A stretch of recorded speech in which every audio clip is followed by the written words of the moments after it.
We have this insane instrument, certainly the most complex organism in the universe. Mathematical possibilities of connections in the brain are absolutely infinite. Every day we should just wake up and marvel at this thing that we've been given, this insane tool. But people don't use it right. If you develop it in the right way, you can have these powers that are incredible. The pleasure that you have when you reach that level. God, I love it, Robert. Welcome to the Finding Mastery podcast. I am your host, Dr. Michael Gervais. Today, I'm really excited to welcome back to the podcast author of some of the most influential books on human behavior, like The 48 Laws of Power, Mastery, and The Laws of Human Nature, Robert Greene.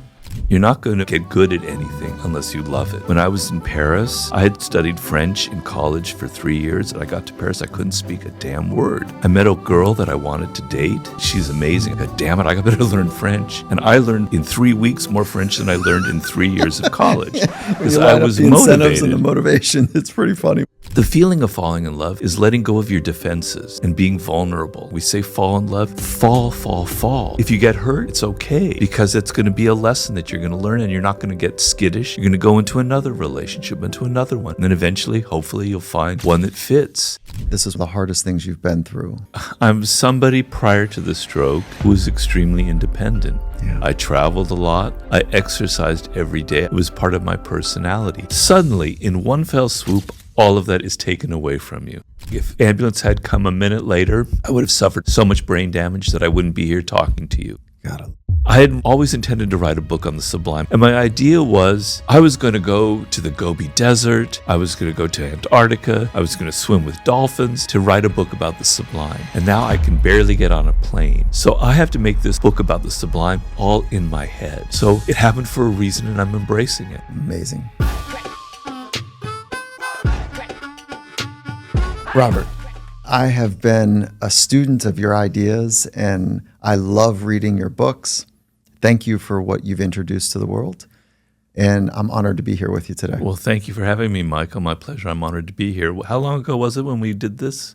I think it was 10 years ago? Yeah, it was early days for me in the pod, and it was a great conversation. Yeah, I had a lot of fun. Yeah, and I still get feedback from people who listen to it. I'm friends with some of the people who listened to that interview who contacted me.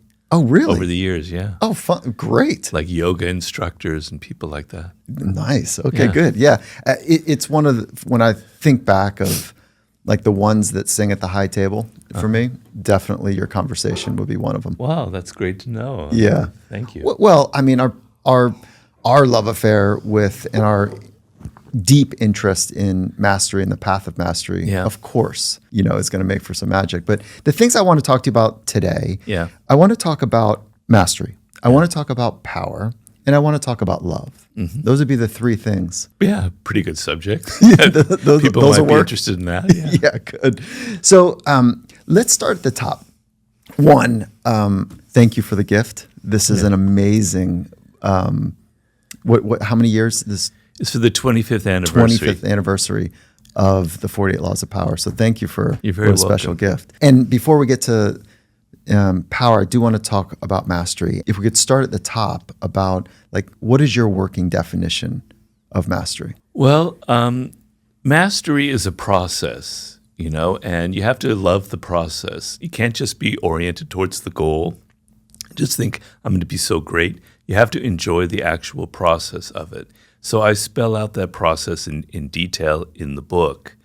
But the reason I wrote it is when you reach that high level, which is the highest level of mastery, and I call it you have an intuitive feel for it. The thing that you're studying is inside of you. If you're a football player, the field is inside your head, right? If you're a piano player, you've internalized it. That is such an awesome feeling. I've had moments of it like that in my work, in my writing. You reach this point where you don't have to think anymore, and ideas come to you. And so that is what our brain is designed for. We have this insane instrument, the human brain, certainly the most complex organism in the universe, as people say. The mathematical possibilities of connections in the brain are absolutely infinite. It is something that every day we should just wake up and marvel at this thing that we've been given, this insane tool.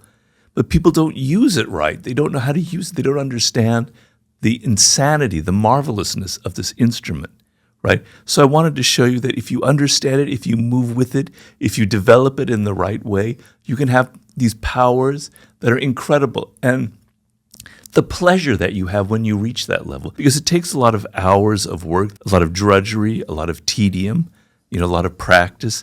But when you reach that level, it's hard to explain how joyous the feeling is that you have. There's the magic that I know of you, is that you have this combination.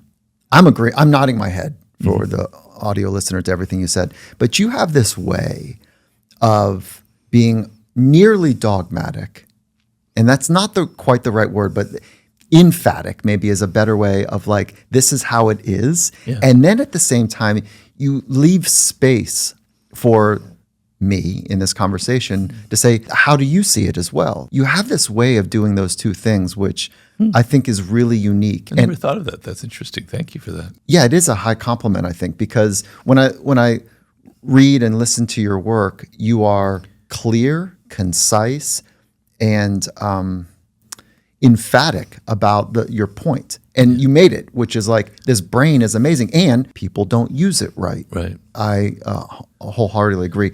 And then, so let me add one more piece to the bit of mastery. So you talked about the phases, and it begins with an apprenticeship. And if we open that up a bit, before you start the path, people, I think, are disillusioned a bit about how long it takes to experience that embodied sense of mastery. We want it now. We look at others and we say, well, they have it. They must be born that way. We know at some level that we do need to put in work, but we're not sure exactly how to put in that work towards mastery. And so you've pointed at the apprentice phase. And so can you just open that up at the beginning of the apprenticeship? How does somebody better understand how to position themselves towards the path of mastery, as opposed to an apprenticeship to make money, an apprenticeship for an outcome that is also desirable? Well, we've skipped a step, because the first phase of the process is discovering your life's task. And that's the key to everything. It's the key to having a fulfilled life. It's the key to being happy in life. It's the key to reaching the goals that you want. Because what it is the process of self-understanding, self-knowledge. You have to become aware of what you were destined for in this life. You were born a unique individual. And it's a very interesting thought. It's the same kind of thought about your brain. There will never be another Michael Gervais. Your DNA is unique. The way your parents brought you up, their DNA is unique. The way they brought you up is unique. Your early experiences. You are a true individual, right? And that individuality is, I would compare to like a seed, right? It's been planted in you. And your destiny, your fate in life, is to know what that seed is, to know who you are, what makes you different from everybody else, and to cultivate it. And if you don't understand that, the apprenticeship phase will be misery, because you will start trying to learn and do things that aren't suited to your nature. Your brain has what I call a grain to it. And there's a book that I tell people that I like a lot called The 5 Frames of Intelligence by Howard Gardner. And he basically shows that there are 5 different kinds of intelligence. We tend to overemphasize the intellectual, the analytical skill, but there's musical intelligence, pattern intelligence, mathematical intelligence.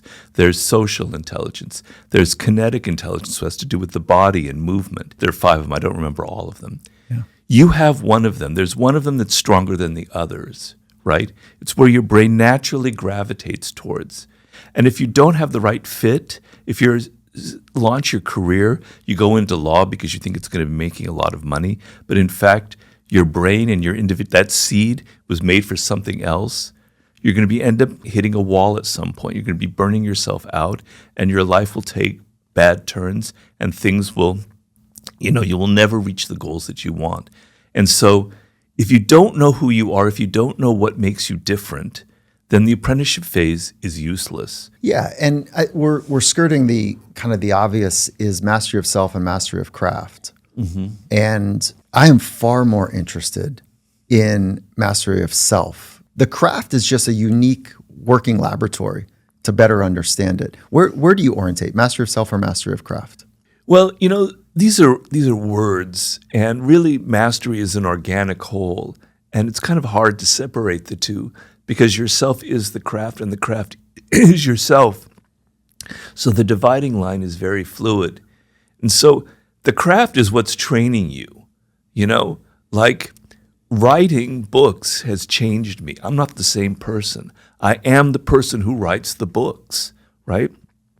And yet I bring myself to it. And to reach that level, I've had to master myself. And it's been a very arduous, difficult process. It took me many years. I didn't have success until I was basically 38, 39 years old. I was up till then quite a bit of a failure.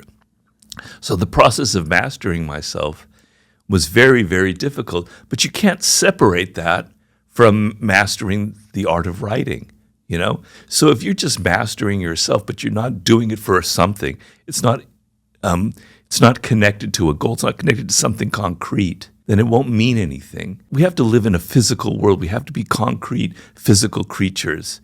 And the craft has limitations. You can't do anything. If you're mastering the piano, you can't just play anything. You have to learn the technique. You have to learn scales. There's a process, and it limits you. And working within those limitations develops you as a person, right? So the actual craft itself, the limits that it presents, and the process of mastering them is what will help you master yourself. You can't separate the two. So I frame it as mastery of self through craft. Okay. So craft is, I like how you're saying there's limitations to it. I like that. And I agree in so much that I'm not that interested in what the craft is. It's almost like the excuse for the internal world that we all inhabit to be better understood. You pointed to the importance of self-discovery prior to apprenticeship. Yeah. So let me just go back to that. Sure. How do you think that people ought to better understand who they are? And or, if you want to take it a second turn on it, what their purpose in life might be? Well, you're working against a culture that is trying to make it harder for you to do that because everything is externally oriented.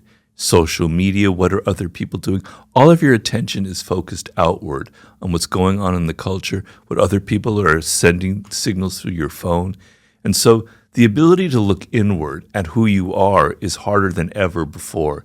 It wasn't when I was growing up. I was an introvert, and it was kind of a natural process. If I were growing up now, I don't think I would have developed the same way, obviously. So you have to begin from the process of I have to know who I am, and it doesn't come easily because you're surrounded by voices. And the way the metaphor I give is that seed that I talked about, that individuality that you have, it's like a voice in your head. The great psychologist Abraham Maslow, he called them impulse voices. They're voices saying that this is what I like, this is what I love. And as you get older, you accumulate the voices of your parents, your teachers, your peers, the culture at large, and it drowns it out. You can't hear yourself anymore. You can't hear that impulse voice of what makes you an individual, of what makes you different, of what you love. So you have to understand that you're cutting through this vast cloud of smoke, this screen that has been put in front of you that is preventing you from understanding yourself. So you have to look inward, and it takes time. It is a process like everything else. I do consulting with this, and a lot of people come to me with this problem, and they're in a hurry. They're in a hurry to know what their life's task is. And I'm saying you can't understand that in a day or a week or a month. It's going to take years. It took me 18 years to discover the kind of books that I wanted to write, right? So it's a process. You have to begin like journaling. You have to kind of write down things. You have to become aware of the things that you love and the things that you hate. And I bring it down to a basic level. The foods that you love, the kinds of things that you like to drink, the clothes that you wear, just understanding what makes you different from other people. Yeah. You have to go through this process. I really appreciate the simplicity in the nuances. Like it's not simple. And then I'll point to 3 practices that I think increase awareness. Yeah. Journaling, to your point. Conversation with people of wisdom. Lucky me right now. Yeah. And then the third is mindfulness. Some sort of practice to be aware of how your inner world works and better aware of how the external works. So those 3 are like, those are the ones. I don't know another one. I could put an asterisk to say, if you are in a life-threatening or near life-threatening type of experience, and that can be by choice or by accident or by chance, that those moments have so much to teach us as well, because we really meet ourselves in those consequential or perceived consequential environments. But for all practical purposes, journaling, conversation with people of wisdom, and mindfulness would be the three best practices. Definitely. And the conversation with people, not everybody has access to people of incredible wisdom. It used to be in our culture that you could, or in indigenous cultures. But what you do have access to are books. You do have access to great writers from the past. I didn't really have a mentor growing up. I was pretty much left to my own. But I had writers and philosophers and thinkers and novelists that I gravitated to who taught me a lot, who basically raised me. And then when it comes to mindfulness, I meditate every single morning. I had to get up early to come here, which meant I had to get up at 6 o'clock, which I don't normally do, to meditate. If I don't meditate every morning, I am in the worst mood. I am so desperately in need of it every single day. It's become a habit. Yeah. But it's the most wonderful habit of all. I can't tell you the rewards that I get from it. And it's something very similar to mastery. So I've been meditating for 15 years. You never really know if you're progressing because there's no signs of progress, right? But something is happening unconsciously. Something is happening in your brain that you're not even aware of. And you'll notice it when normally in the past somebody says something that got under your skin and you go, that doesn't matter. Why am I even getting upset about it? You're not aware of it, but that meditating has done something to you. It has altered the connections in your brain. And that's what happens in the process of mastery. Yeah. Someone early on had shared with me that, because I was asking the same thing. So it was 1998-ish, in that range, when I first was introduced to mindfulness. And I said, how do I know if it's working? And this was a long-time Buddhist practitioner that said, you might know, but the people around you will know. Wow. That's a great way of putting it. I remember that was cool. That's a great way of putting it. Yeah. So you had mentioned that the first 2 or 3 decades of your life were a struggle. You said the word failure. What happened? What do you mean by that? It's hard to say, because sometimes your memory kind of leads you astray. But I was a very ambitious young man. I'm still very ambitious. I don't deny it.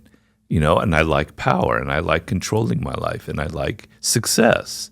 I'm sorry, but that's true. It's just who I am. And I was very ambitious, and I wanted to be a writer. But I couldn't figure out what it was that I was meant to write or what I was good at. I was a good writer, but there were bad fits, and I tried journalism. I lived in New York, and I wasn't very happy. I didn't like the fact that you wrote something and it lasted like a week or a day, and the next day it was forgotten. There was some new bit of news out there. I'm somebody that thinks in terms of decades, millennia, 5,000 years. What I studied in college was ancient Greek. That was my major. So thinking in terms of a day or 2 days, it just wasn't a good fit. I hated it. Then I left New York and I went to Europe, and I wandered around for 4 or 5 years. I worked in a hotel in Paris. I worked at a television company in London. I worked as a tour guide in Dublin. I taught Spanish in Barcelona. I worked in Greece, on an island in Greece. I had to pay my way to get off the island. I got very sick. Anyway, I tried writing novels, wandering around, nothing fit. I was getting very depressed. Who am I? What is the success that I was intended for? I came back to Los Angeles, where I'm from, to get into Hollywood and screenwriting because, I can make money and I can write screenplays, and how glamorous. Another terrible, terrible fit, because a writer has no control. There are like 8 other people that come in, the producers, etc. It wasn't a good fit. So by the year 1995, I'm 36, 37 years old, very depressed. My wife can attest that I was even suicidal at that point. And I couldn't figure it out. I knew there was something I could do, that I was something worthwhile, something important I had to communicate. And by luck, I met a man named Joost Elfers who packages books. And he asked me if I had an idea for a book, and I just kind of improvised in the moment what turned into the 48 Laws of Power. But The lesson that I tell people was I never gave up. In my darkest moment, I knew that there was something in me that was worth communicating, and I wouldn't give up, and I kept trying. I kept trying other things. If it wasn't novels, I would write mystery stories. I would write short stories. I would write screenplays. I would do anything. I had to find it. I was desperate, and I knew something would connect at some point. Can you put a word to the feeling of not giving up? You said, I never gave up. But is that word, I fought? Is that word, I craved? What was the emotional connection to the energy of keep going? I knew that I was different, that I'm an oddball. I've always been very different from everybody else. In high school, it was a very strong feeling. And the sense that I'm odd, that I'm different, means there's something inside of me that wants to come out, that's going to express the strangeness that is my experience of the world. Where did you get that idea? From very early on, I knew I was different. As I said, in high school, I was always an introvert. I had friends, et cetera, but there was always something kind of strange about how I experienced the world. But I'm not unique. Everybody has their own way of looking at the world. It's just I was very, very, very familiar with that feeling. And so, you talk about impulse voices, or I did. When I'm in New York and journalism isn't working, a lot of people either would have gone into law school and said, I give up, or they would have kept trying it. They would have tried, and they would have stayed there, even though it wasn't a good fit. But there was that voice in me, I could swear right now. It was so strong. Said, get the fuck out of this. This isn't you. It's not who you are. Get out. Most people don't get out. They're stuck in bad situations. They went to law school. They're on this one track, and I'm going to make it work. Oh, I'll take drugs. I'll take something to give me energy. I'm going to force my way. They don't understand. You've got to give up. You've got to find out what it is that you were meant to do. And so, to answer your question, it was a strong sense of I don't fit. Where do I know I fit somewhere. I know I have something to express. I can't give up. God, I love it. Very cool. How do you point to the 20-year-olds, the 30-year-olds that are trying to figure out the path, maybe 3 steps into their path, whatever, early days, if you will, and they're like, yeah, I hear you, Robert. I feel kind of trapped. I feel like I'm going in a dead-end zone. What do you suggest they do? Well, they have to go through that process that we were talking about, but I make it very clear that you're not going to learn something. You're not going to get good at anything unless you love it. So we're going to get eventually to this idea of love, but it's very important in the philosophy, in the whole mastery that I preach, and that is life's task. So when you love something, when you're emotionally engaged, you learn at a rate that's amazingly much faster than if you're indifferent to it or if it's a bad connection. And I give the analogy that I tell people, when I was in Paris, I had studied French in college for 3 years, and I got to Paris, I couldn't speak a damn word. I met a girl that I wanted to date. I go, damn it, I better learn French. She's amazing. I've got to be able to seduce her or whatever. And I learned in 3 weeks more French than I learned in 3 years of college because I was the motivated. Incentives and the motivation. It's pretty funny what we can do. Yeah. So, oh my goodness. But it has to be something you love. But in your 20s, I tell people you have to have adventure. You have to have fun. You can't be like, I've got to go to Wall Street. I've got to get a job at Goldman Sachs. You're going to waste your 20s. Your 20s, you're only young once. God, I wish I was in my 20s again. You don't know how much fun I had. It's only once, and it's the most incredible part of your life. You have all this energy. You look good. You're on top of trends. Everything's going for you. So you've got to have fun, and it's got to be an adventure. But that adventure has to have a direction. And that direction is heading towards something that you love, that excites you. So that I tell people in that early step, by the time you're 30, it's all going to come together. You're going to be able to create something interesting that is you because you spent your 20s learning skills, but having some fun, some adventure, some excitement. Don't be so single-tracked, because if you're single-tracked, you won't really discover what you're good at because you won't try. It can't be that you try everything, but you have to try different things within that framework that you enjoy or love. And in the process of trying things out, you will learn. You will learn about yourself. You will learn about what you love, about what you hate, about what you were destined for. So I tell people it's kind of a dance. You have to have a sense of direction, but you also have to have a sense of adventure and fun. And for folks that haven't figured that out in their 30s and 40s and they're just struggling, how do you pivot to that? So life is okay. Yeah, it's okay. You have to make a living. We have to be practical in this world. So you can't just you've been heading down a certain direction. You're in your 30s, but it isn't suiting you. You can't just give up and go try something completely different because you're older. It's harder to learn. It's harder to make those kind of changes. So evolve. Don't try and change, but evolve, adapt. Find a way. I have an example of a woman who studied law, and it was a bad fit. She was getting very depressed. She'd always wanted to be a writer. And what she did was she went into writing about law. And through that, she discovered that she was good at it. And through that, she discovered that she could write mystery novels and detective stories, etc. But it was a process. She evolved and she adapted towards something that was fit her better. She didn't give up law and become a poet because she had to make a living. But that means you have to know who you are even in your 30s, and it gets very difficult. You can still do it in your 30s. By the time you're in your 40s, it's getting really, really hard. And so the message I want for young people is don't get to that point. Avoid that point.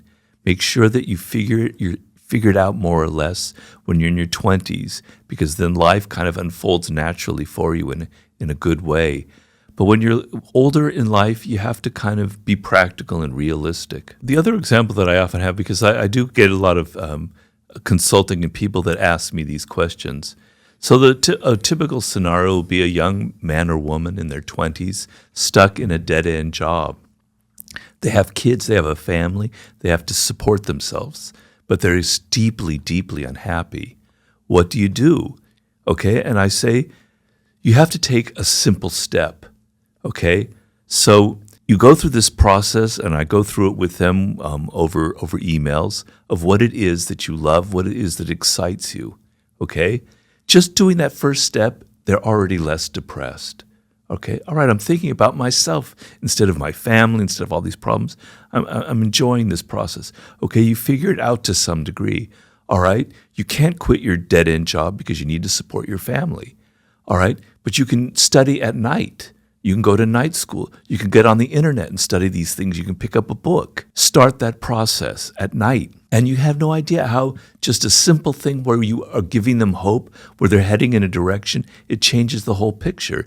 Now this job that they hate isn't so bad. And I say, you can learn from that terrible job.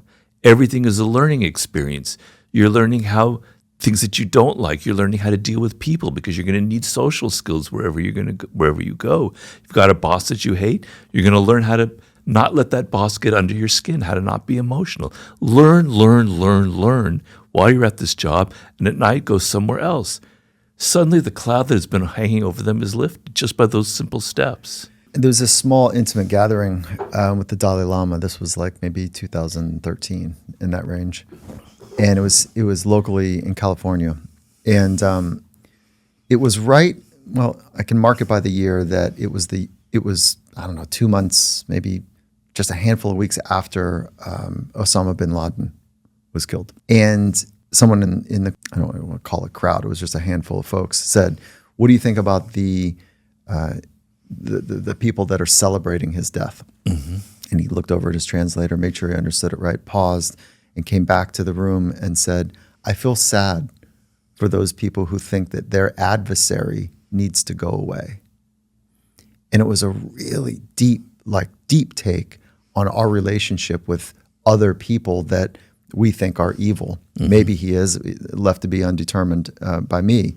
But the corollary here is that this relationship with this other person that we're celebrating the death of them, they're gone away, that now we're better. The same is the relationship with this quote unquote dead end job. If that would go away, then we'd be better. If we could play the piano all day or guitar all day or paint or write, then we'd be better. Yes, and if you bring into that new environment your mindset that led you to the dead end job, you will not unfold it in the way that you are hoping. Yeah. I could talk to you about mastery for a very long time. Yeah, I'm sure we could. It would be fun. Yeah, but I also want to shift to, and maybe we'll come back to a couple ideas towards the end, but I do want to shift to power. And I think the segue here is that you mentioned it earlier, that you like success. You like to have power, feel powerful. And you wrote a book that I would be surprised if anyone in our audience didn't recognize, the 48 Laws of Power. And I know that you've gotten some blowback and some adulation. You've got both about the book, about how the laws are used. And I see the grin. So I feel like that's probably a good place to start. But before we get into that, I want to honor that your deep, rich commitment to really understand humans is to be celebrated. And it's an honest, earnest, deep, I don't even want to, do I use the word like torturing? Like you've really gone in to understand and to share. So the not so elegant segue here is that last time we met, you were just in the beginnings of the rehab of your stroke. This was 5 or 6 years ago, I think. Right. No. Not the podcast, but last time we met. Yeah. And so can you kind of bring us through your journey there? Because you had mentioned that this is, to me earlier, that this is one of the hardest things you've been through. By far the hardest. Well, I'm somebody prior to the stroke who was extremely independent. Yeah. I traveled a lot. I exercised every day. I swam, or I mountain biked, or I hiked, or I did yoga every single day. It was part of my personality. I liked adventure, and I liked trying different things, right? Is what kept the drudgery of my writing routine. I could keep my sanity. Suddenly, in one fell swoop, all of that is taken away from you. Now, I'm not to bitch or complain, because people have far worse things. They have terminal illnesses, okay? I nearly died. I came very close to dying. My girlfriend at the time, now my wife, basically saved my life. What happened? I was driving here in Los Angeles when the stroke happened. She saw something very strange going on with my face, like a whole side of my face was dropping, and she started yelling, "Pull over, pull over." And I'm going, "No, everything's fine." And I'm driving, and she's like, forces the car over. And then I'm like, I'm not even aware of this. I start getting out of the car like I'm going to do something. She pulls me back in, and then the next thing I know, I'm unconscious. I'm in a coma. She called 911 right away. So basically recognizing it and taking quick action and not getting confused saved my life. She called 911. She pulled me back in the car. She saved my life. Okay. Wow. But I was very close to dying. If the ambulance had come a minute later, I would have suffered so much brain damage that I wouldn't be here talking to you. If it had been on my own or 2 minutes later, I would have gotten in an accident. I would have died. Okay, so I became very lucky. But at the same time, all the supports in my life that kept me sane, that kept the writing okay for me, were gone. Okay, so on a basic level, I can't type. My left hand is useless. So you're used to writing with two hands. I'm going to be writing a book now because my first thing was my mind is more important than my body, and I have to be engaging. I have to start writing a book. So almost right after my stroke, I went back into that, but I can't type. When I would get blocked in my writing, I would take a hike and get my mind out of it. I couldn't take a hike. I was stuck in my office. Okay, so everything that I used and was used to was gone from me. And I had this idea that, in a year I'll be swimming again, I'll be walking again. But it didn't work out that way. Normally when you go to the gym and you try something new, you lift weights, you see results in a couple of weeks and it keeps you excited and you go. This, you see results in 8 months, a year, if at all. You hardly ever see results. Other people might notice a slight change, but you don't feel it in your body. How do you keep going? I do therapy every single day. I either ride my recumbent bike up in the hills or The other 2 days, I do an hour and a half to 2 hours of physical therapy. How do you keep going when you don't see results, right? You just have to be patient because, as my wife explained to me, if I didn't do that hour and a half therapy, I would have degraded. I would have lost. I wouldn't have kept at least a level of stasis.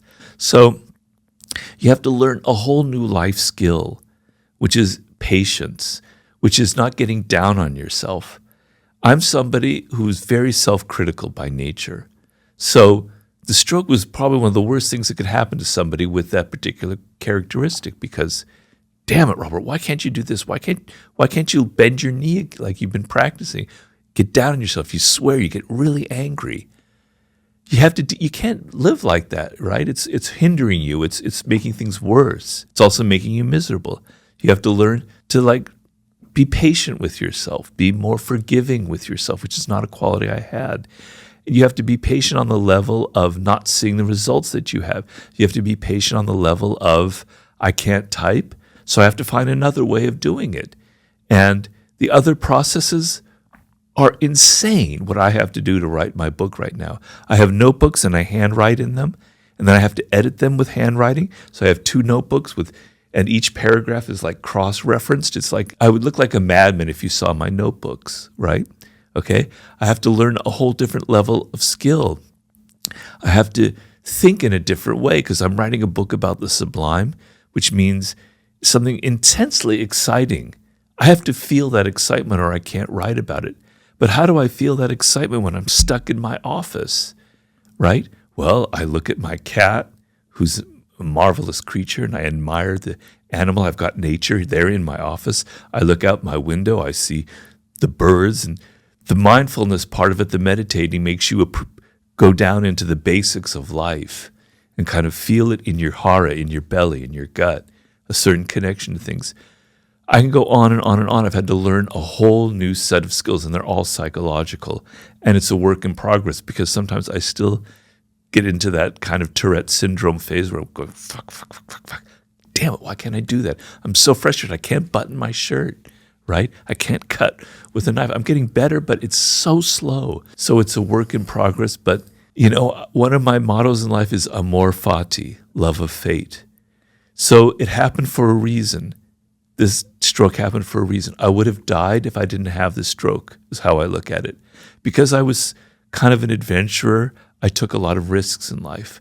And when you get into your 60s, which I am, it isn't going to work so well. I probably would have died in some accident somehow, okay? It's also taught me these skills. Also, the last thing I'll say is I had always intended to write a book on the Sublime. It's been something in my blood stream since for 18 years ago. I had intended to write it, but I got derailed by other projects. And my idea was I was going to go to the Gobi Desert. I was going to go travel to Antarctica, go through the Cape of Horn. I was going to swim with dolphins. I was going to do this, that, and the other to write a book about the Sublime. And now I can't do anything. I can barely get on a plane. I can't even walk outside my goddamn office. So I have to make this book about the Sublime all in my head. It's a thought. It's not necessarily adventures because realistically, 98% of the people out there can't do that anyway. They have something similar. They have lots of restrictions on it. They can't go to the Gobi Desert. So how do you find the Sublime in your office staring at a spider that's crawling across the floor or the ants marching in line or the birds in the sky? That's what I've had to do with this book. So it happened for a reason and I'm embracing it. Thank you. What are the emotions that come with what you're saying right now? Well, it's good to get it out because Yeah. I don't get to express it very much because my wife has to take care of me. She has to do a lot of things she didn't have to do. I mean, I'm not that bad. I don't need, I can do a lot of things myself, but she does more than she used to do. And so I try not to complain. I try not to tell her what I'm going through because I don't want to add to her burden. She's got a lot of problems herself. She's a film director. She's dealing with all the agitations that horrible business has. So I don't want to add on to it. So I keep it to myself. So sometimes it's kind of a release for me to be able to express it, actually. Yeah, I could feel it, but I could see it.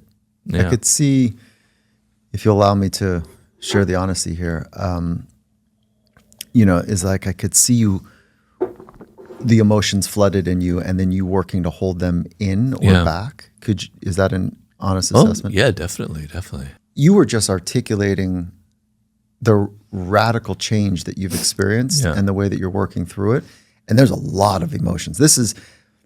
Your intellect is obviously ridiculous, and probably your emotional intelligence is deeply formed in other ways, but still not developed in the way that you would want in other ways. Yeah. And I say that with all compassion and regard. Of course. Yeah. So I think that there's dimensionality to each of the intelligences. So if you took the complaining off the table, why keep it together and not share it? Well, I do actually share it, but I kind of keep it in doses. But so she's probably gotten bits of it over the years, but I'm just dumping it all on you right now. Yeah. So the dumping process is what's releasing a lot of emotions. I would say there's actually, sorry to interrupt, I'd say there's probably, 10 times more to dump. Yeah, there is. Yeah. There is. But, it's good because it's lessons for other people. Unfortunately or fortunately, I'm somebody that's always oriented towards helping other people, and I don't like feeling like it's just about me. So I believe that. The only reason I would dump or say it or express it is to help other people. So I never had a feeling of being helpless in my life. Yes, I was frustrated in my 30s, and I was sort of helpless in my career, but I've had a direction. And physically, I never felt helpless. To suddenly feel helpless, and in the early stages, I was completely dependent on others, was an overwhelming emotion. And what it made me, part of it was, it made me understand other people on another level. Yeah. So a lot of people feel helpless psychologically. They're trapped in a bad job. They're not making enough money. They've got a family that they can't support, or whatever it is. They feel helpless. I can now empathize with them. I can now understand what that feeling is. So in the last election that we went through, I have to say I'm a Democrat, so I'm not a Trump supporter. But a lot of Democrats were like, oh, come on, inflation is going down. Why are people so upset about the economy? No, people were upset for a reason. That sense of helplessness, I can now identify with them. That sense of fear about the future where you can't put food on the table. I have a fear that I can't walk. I can't, like there's a fire in my house. I can't escape. I can't walk. I know, I understand, I empathize with the general metaphor of helplessness now on a level that I never did before. And I know that other people have to go through the same kind of process of dealing with life skills. First of all, you have to get practical and you have to try and make more money, because it can't all just be psychological, but also you have to work on yourself.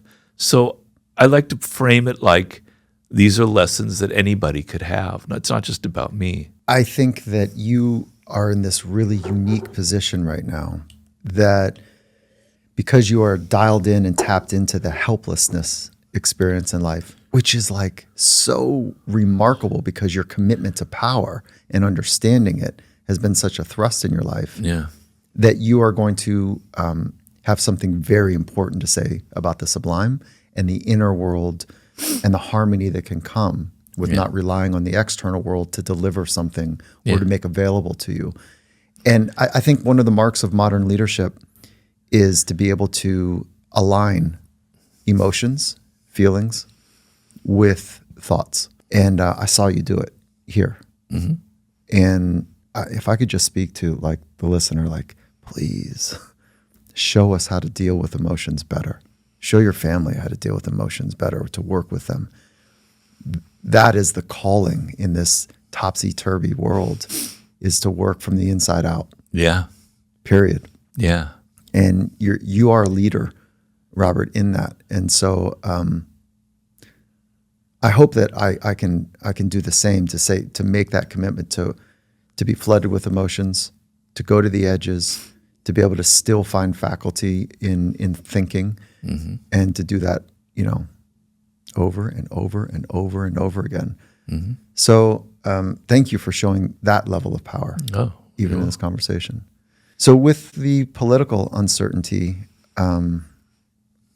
or the conflict that people are going through, like at the time of a recording, just yesterday was the inauguration. Yeah. And can you maybe apply some of the laws of power that you've written about? And some people might not have read your book. So name some of the laws as you're applying them would be helpful. But apply some of the laws of power to both yourself through this really radical shift in how you're operating, and also maybe for what the Democratic Party did wrong. You choose your adventure here. Well, yeah, I mean, people often ask me what laws of power did Trump use, and I can't deny that he's good at some. Otherwise, he wouldn't have gotten to where he is. And I mentioned law number 6, court attention at all cost.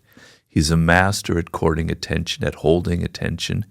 And I don't mean to denigrate that. That is a very important part of power, is communication skills. And it's something that Democrats are absolutely dreadful at. So he's mastered that. And I see never outshine the master as he's formed a court around him.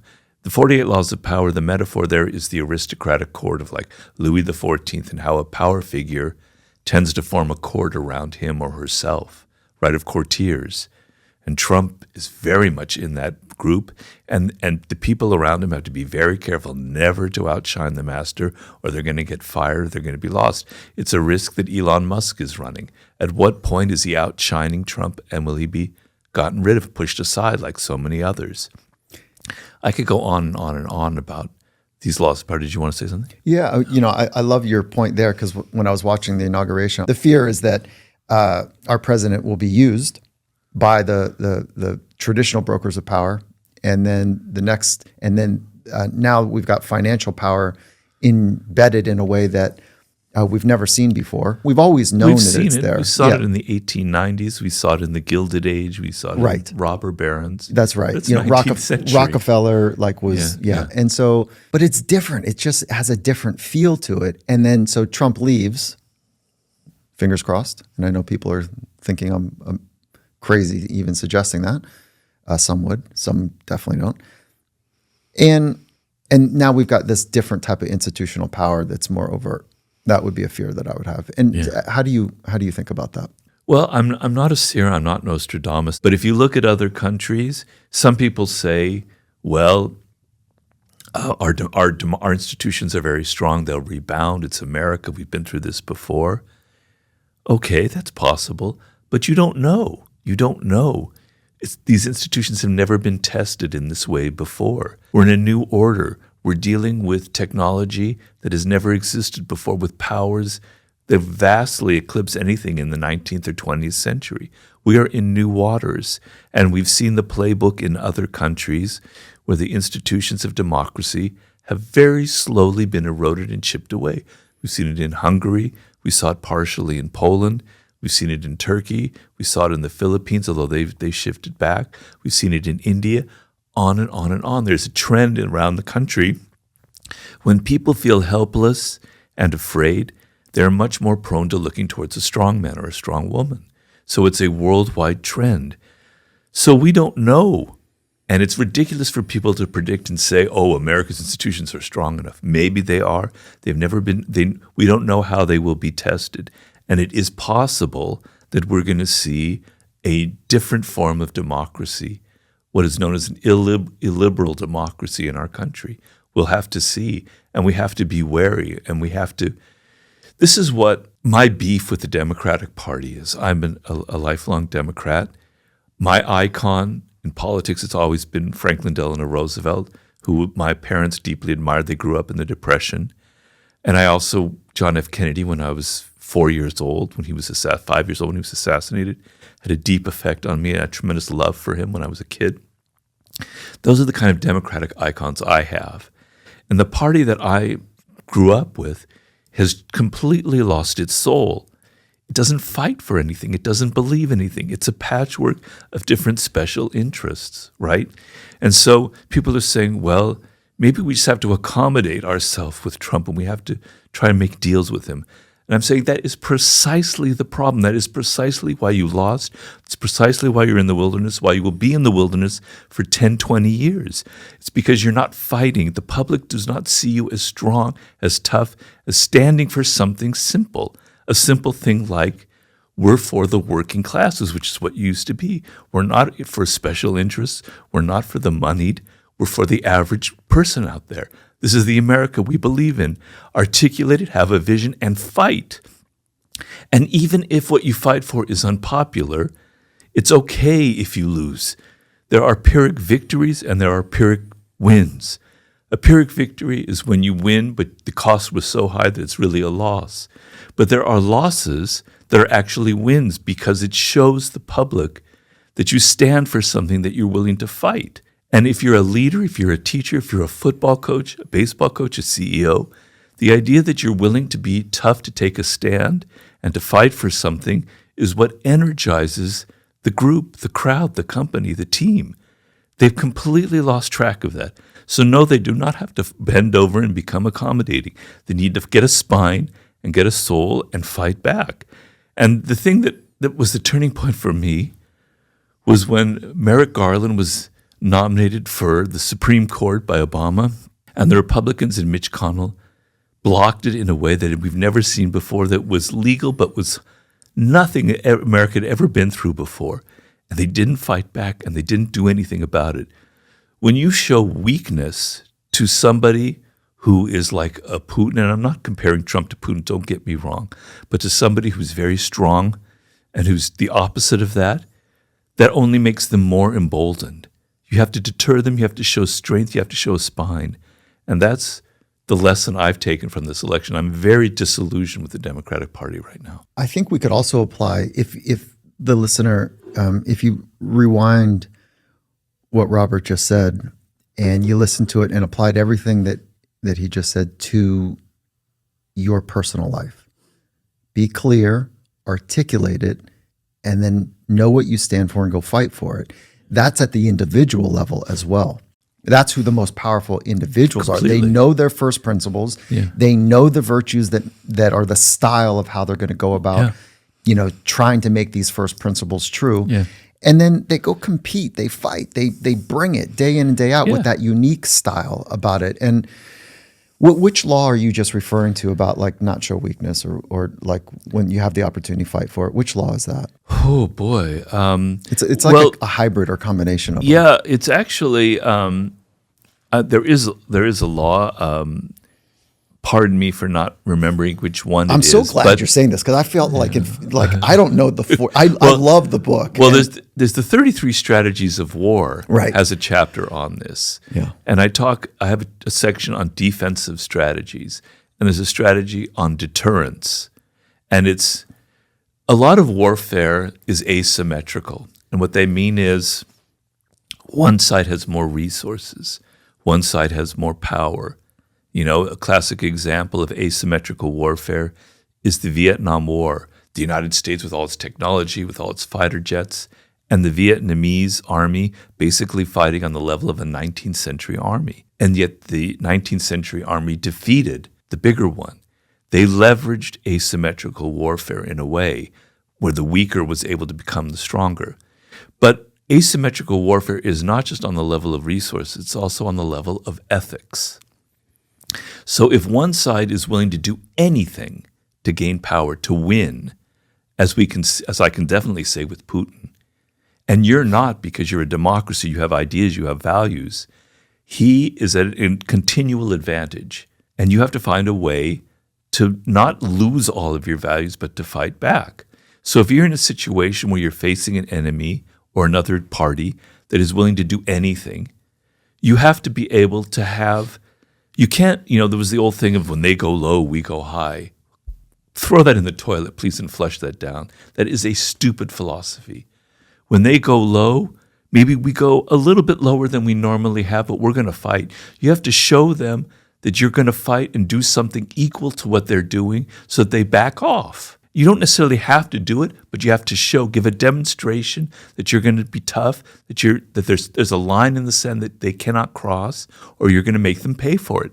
If they never have a sense that they have to pay consequences for what they're doing, they'll go further and further and further and further. It's a deterrent strategy. And so if the Democratic Party had shown some spine back then with Merrick Garland, and they said, all right, you're blocking it, it's legal, we're now going to do something equivalent to that, well, we're going to do something to you, then they're going to go, well, maybe next time we shouldn't take that step because we're going to pay a price. The other side, the enemy, the rival, has to feel that they're going to pay a price for doing something unethical or against the rules. So if we play that out, Dr. King Jr. had Martin Luther King Jr. had a powerful quote, which is, or an insight, is that something like you can't fight hate with hate, you have to fight it with love. Something to that effect. And I don't know the exact quote. You might have it at the top of your mind. And I hear you saying, like, okay, when they go low, let's say that they are taking people captive and torturing them as a tactic. Do you suggest No. Okay. No, it's not. We can't think simply about this. We have to think of they're capturing people and torturing them.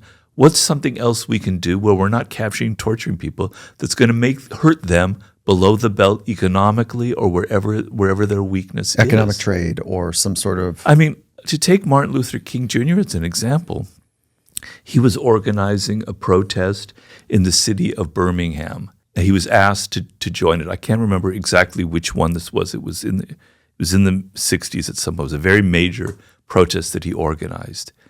And the movement wasn't going as well as he wanted. There were some setbacks, and Kennedy wasn't passing the legislation that needed to pass. Things weren't looking good. And in the middle of this protest, the Birmingham police were being extremely violent. They had a man named Bull Connor who was known for putting vicious attack dogs and doing anything he could to stop the protests. And this protest in Birmingham, the blacks in Birmingham were actually very reluctant to join it because they saw that they were going to get the terrible consequences they were facing. And an advisor came to Martin Luther King Jr. and said, look, I know this is something you've never done before, and you're probably not going to like the ethics of it, but we have thousands of junior high school students and high school students who are eager to join this protest. They are very angry, and they're not afraid. Let's get them involved. And people around Martin Luther King Jr. go, oh, there's no way you can do that because these kids are going to get beaten up. He agreed to it because he was flexible and he understood something. If he unleashed these students out there, and on national television, people in their living rooms were seeing young children being beaten by Bull Connor and his men, it would make immense progress for the movement. So that's an example of fighting on that level. He didn't go and start beating up policemen doing the equivalent. He found a way of adapting his ethics, his values, for a greater purpose, which was the movement. You have to be strategic in life. And sometimes that means your morals are going to get in the way. Just being pure and ideological and moral, if it means you're going to lose and the consequences are terrible, it's not necessarily worth it. So you have to adapt a little bit. A lot of people are too ideologically pure about it. So you're so pure about the Democratic Party, and now you've got Trump in power, and look what's going to happen to our environment and climate change and all of that. Look at the results. So sometimes you have to be strategic in life. The story that you're pointing to is, I think most of us have it seared in our head, which is the high-pressured hoses and the dog attacks that really was the eruption for the civil rights movement. And so thank you for taking us into that story in a very different way. Yeah. Would you consider Dr. King a pacifist, nonviolent pacifist? Yes, of course. He was in the Gandhi tradition. Okay. So he didn't have his students doing any kind of violence. He was against violence. So he didn't compromise his nonviolence. Okay, so I just want to make sure we're on the same page there. Yeah. And then in your best understanding of change, does pacifism work? Yes, it's a very, very powerful technique, but it is a strategy. And you can't just simply apply it. You have to apply thinking and strategy to each circumstance. So Gandhi, who initiated it, we don't give him credit, but he was actually a very strategic person. He understood that this was a war against the British. It was a war for independence. And in a war, his strategy of choice was nonviolence, was pacifism. But it had to be used in the right way. He did something very similar to what I'm talking about with Martin Luther King. He had a salt march in which he wanted the British to be attacking the marchers and the protesters who were trying to, because there was a tax on salt, they were going to march to the sea and they were going to get their own salt. And the British came and they beat the hell out of them, the crap. And people in England who were also liberal-minded and think, well, we're superior to everyone because we're English, were reading in their newspapers of people having their skulls crashed in. It was a turning point in the nonviolent war. He knew when to apply it, how to apply it, and exactly the right circumstances. He was very strategic about it. So pacifism is a very powerful strategy, but it has to be used as a strategy. Beautiful. Okay, slight transition. No, sorry. From crushing skulls to love. Okay, so Sublime and love. At the surface, we could talk about you need to love who you are and what you're doing. Like that's like foundational. Yeah. Knowing how to love yourself needs to precede loving a craft, in my mind. Mm-hmm. It's not an easy thing to do. And so as a student of love, what would you want us to understand and know? Well, you have to know that you're embedded in other things, that you're not alone, that you are part of something great, of some magnificent, strange, wild, marvelous experiment. You have to wake up in the morning and go, it's actually very strange to be alive. It's actually very strange to be conscious, you know? Snails aren't conscious as far as we know, but humans are. What a strange, wild experiment this is. You are part of something that is absolutely immense, that goes back not 1,000 years, not 1,000,000 years, but billions of years. You and your brain were formed out of the explosion of stars, right? That's formed the universe.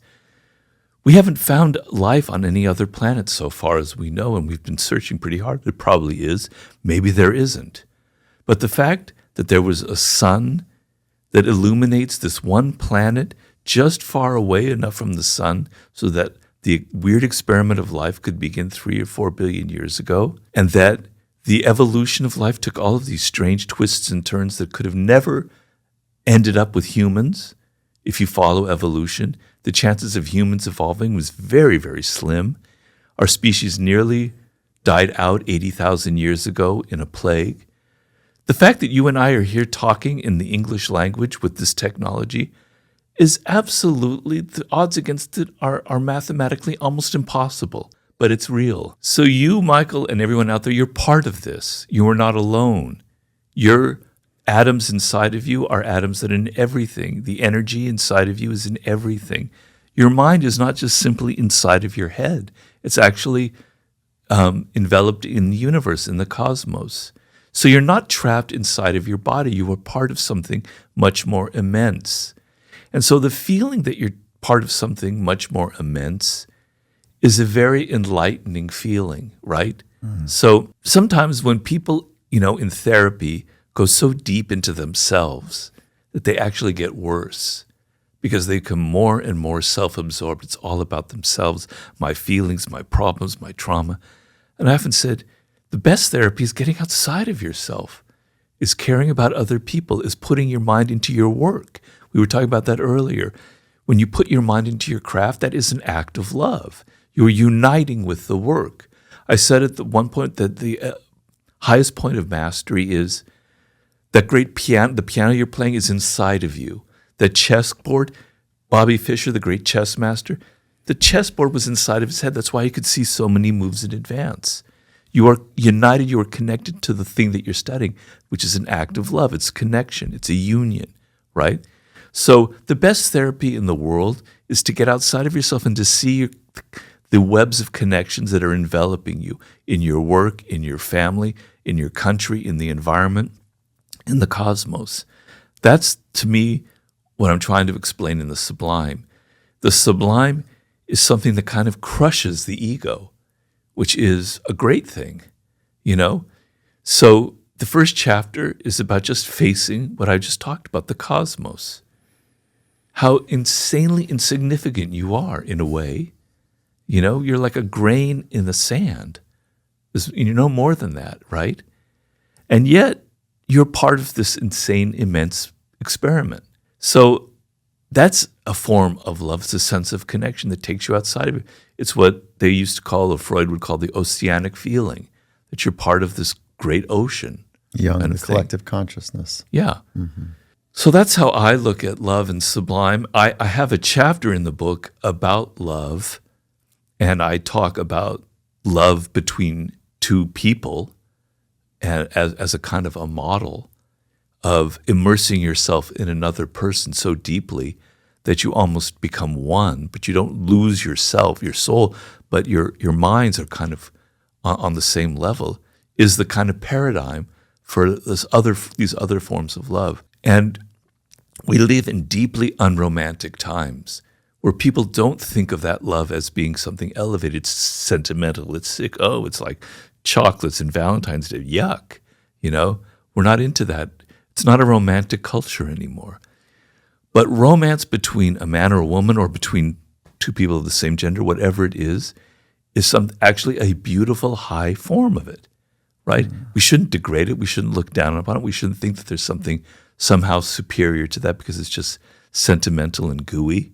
No, it's a profound statement. It's getting outside of your ego.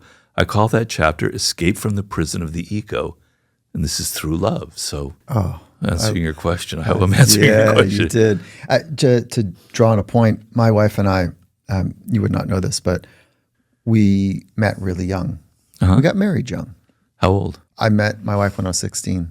Whoa. Really young. Where was this? In Southern California. Really? Yeah. Were you in the same high school? Yeah, we went to the same high school. Whoa, that's a great story. It's amazing. Yeah. We loved how we fit and how we worked together. We got married really young. And then 7 years into our marriage, it fell apart. And it fell apart because we had grown so close. It's like two trees that were planted too close to each other, that the roots never formally developed. Yeah. And then the trunk started to wind around each other, that we started to compromise our growth because, it was like a stunted, experience. And the more eloquent form is the two trees have strong roots and strong trunks, and they touch at the branches. Yeah. And so, and they love to sway with each other. Yeah. So she had the courage to say, this doesn't work. And it was a disaster because she was right. And I fought and I fought and I fought. And then we agreed to separate. And then we agreed to do some work together. Mm-hmm.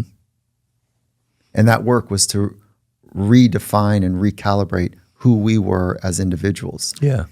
And we were able to detangle and to do that work. And if you don't know who you are,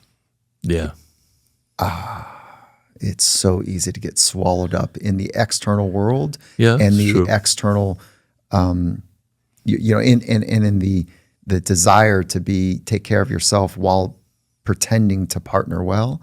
And so you have to, we're coming back full circle. You have to really, really, really, really investigate and study who you are and what makes you you. And I don't have a shortcut, a hack, a secret, 7 steps. Like, you've got to do that work daily. So thank you for talking about the beauty of love. And to round the story out, my wife and I, we figured it out. We're married 30-some years now. Wow, how many years? Yeah, 30-some. So it was 1995. So wow, I should know the exact number, but that's a great story. Yeah, it's really good. But we had to do all of that work to detangle. Yeah, well, I've done through something similar. Yeah, I know what that's like. It's really hard. But we give what we have. So part of love is that it's a verb, and there's a giving nature to it. And if we are self-critical, to your point earlier, we give that. If we are hard on ourselves, we give that. If we are demanding, we give that. If we are exhausted, we give that. If we are anxious and frustrated, we give that. So we have to first fill our bucket with the virtues that we want to be able to share. And developing that bucket of virtues, that energy to be able to share with others takes time. It's renewable, but we only can give what we have. So when I think of love, I think of it in a very simple way, is that I have to fill up in some way. I have to know who I am, hold the container, fill up with the virtues that I want to be able to share, and then do that in the most honest, intimate way. Yeah, the thing is, the weird thing is life is very fluid, and it kind of overflows our labels and our words. It's bigger than our language. And I remember when I was younger, I would fall in love with a woman, and it would be so intense. Yeah. It was like there was nothing else in the world. Yeah. And I don't have that anymore. So you lose something when you get older, but you gain something else, So it's not all black and white like that. You do lose something as you get older. Even with our wisdom and our intelligence, we lose some of that intensity. We lose that ability to just like go absolutely crazy for another person. So it's not like one is better than the other. It was certainly a wonderful thing to be 18 and to feel that, because I'll never feel it again. It's gone. That sense of, if I don't have her, I'm going to die kind of thing, right? And I wish young people would have that. So I don't want them to feel like I'm 18 and I have to have this perfect kind of love. No, you can have desire, you can fall crazily in love, and it can only last a year, but it's going to set the seeds for something greater as you get older. You need to go through that. And the feeling of falling in love is letting go of your defenses and being vulnerable, right? Mm. And the problem I see, and I hate to sound like such an old, cranky person, but I see a lot of younger people afraid of being vulnerable, afraid of letting go of their defenses and just falling. We say fall in love, fall. And if you get hurt, it's okay, because it's going to be a lesson that you're going to learn, and you're not going to get skittish. You're going to go into another relationship, into another one, and then eventually, hopefully, you'll find one that fits. But I don't want to have like a single label of what it should be for you, because there are many different kinds of love, and they all kind of have a purpose behind them. I can't wait to read your new book. Well, so can I. Yeah. I can't wait to finish this book. Yeah. It has been 5.5 years of living with it, and I want other people to read it. I don't want it to be all in my goddamn head. Where do you think you are in it, on the process? I'm trying to finish up chapter 10, and there are 12 chapters. Keep pushing. Okay, so just a few quick hits, if you don't mind. Sure. If you could master anything, what would it be? Oh, there would be so many things. I mean, I love music. I wish I had stayed with the piano and had mastered that. I wish I was playing chess like I did as a kid and was doing that. And I was a sports junkie, and I wanted to be an athlete, which was a bad fit because I wasn't gifted. But I wished I had mastered some sport that, now I could keep playing. I don't care what that was. That's a pretty big list. It's a pretty big list. Yeah. Look, Robert, I could go on and on and on. I want to respect your time. Thank you for all that you've given. Oh, you're very welcome, Michael. Yeah, it's been a pleasure. I'm so glad. Can't wait another 10 years to do the next one. No, let's do it before that. Okay. Let's do it right before the book comes out. Okay. So yeah, I would love a sneak peek of it. Okay. And if there's anything I can do in service of you and your mission and your purpose, please let me know. Just fix my brain, get my stroke totally recovered. If you can do that. If you have a hack for that, please let me know. There are no hacks. But there are some things. We can talk about some of the best practices that are supporting regeneration. We can do that in a little bit. But there's some technology. There's also good old nutrition. And you mean like NAD drips and hyperbaric chambers? You're probably doing a lot of that, right? I wish. No, I haven't. I should be. We've partnered with OxyHealth, and I'm going to put you together with them. Wow. For the listener, like if you're interested in it, we source the best chamber. I use it every day. Every day? Yeah, almost every day. 2 people can sit in it, but it's built for one. And it's something that athletes use it to get a competitive advantage for rejuvenation. But I want to put you together with them and see what we can do. Oh, God, yeah. Yeah. Jeez, that would be amazing. Oh, and the science around it's ridiculous. Before you go, if you could sit with any master, with us, dead or alive, who would that master be? And what one question would you want to ask them? I guess I would pick out Leonardo da Vinci because he is sort of the icon of the book Mastery. Our conference room here at the Master Lab is called the Da Vinci Room. Ah, okay. Very well done then. And he's known for mastering several things and finding the connections between them. And I guess I'd like to ask him, at what point did you feel like your brain was moving onto another level? So I was very interested in his process, in his evolution. Because if you look at it, he lived into his 60s and then died. And he was basically working for 40 years. I do this math sometimes and I'm absolutely astonished. 40 years of work, you could do the math and come up with how many days that is. I mean, if I did that in my head, it's like close to 18,000 days or something like that. Please, no, it's more than that. I don't know. I'll figure it out. But anyway, it's not much. And yet to reach that level, how do you get there? You day by day by day, you don't know it, you don't understand it, you don't see it, the progress. But I want to know, like, when he felt like there was something different going on in his brain. Because I studied him deeply, and I studied his childhood, and I studied the process and how he thought.